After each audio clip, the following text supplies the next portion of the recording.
Okay, let's take a look at a couple things on these rods here. So this one over here is a stock connecting rod.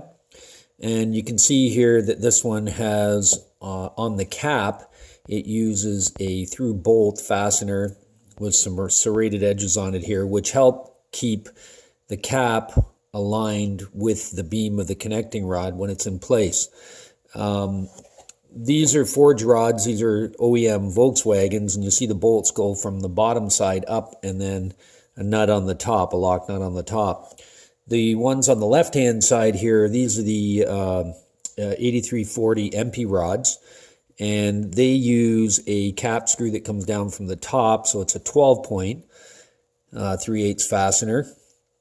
It uses a shank on here to help align the beam with the cap when the fastener is in, and it also allows no movement of the cap, not like a friction fit on this one, which is flat face to flat face. And this one uses broaches, or if you want to call them shuffle pins. So when the cap is in place, it prevents the cap from walking around this way or any position of movement from happening. These ones also allow you to go to a lot higher torque. I think the OEM on these, don't quote me, I think they're 24, might even be 26 foot-pounds, and these ones are about 38. Now, this fastener also, design of it has a recess hole in the bottom and in the top side, and that's where you would use a stretch gauge to determine how far you're torquing the fastener to yield. So it's going to stretch a certain amount, and then you actually measure that, and that falls within usually close to the same guideline of the torque if you're doing a click type or swing gauge type of torque wrench application there. So the other thing with the with the MP rods is that there's no big boss on the end here where the fastener goes through, so it's threaded into here, so it allows for better clearancing if you were running a stroker crank. So these can be used in a stroker crank application. This is stock length, and I'm actually going to use this on a 69mm crankshaft.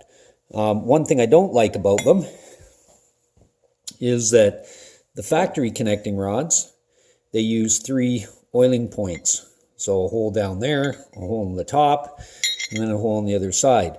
It just provides more lubrication for the small end of the connecting rod pin. This one only uses 1 on the top. Now, it's a little bit of a thinner bushing in there.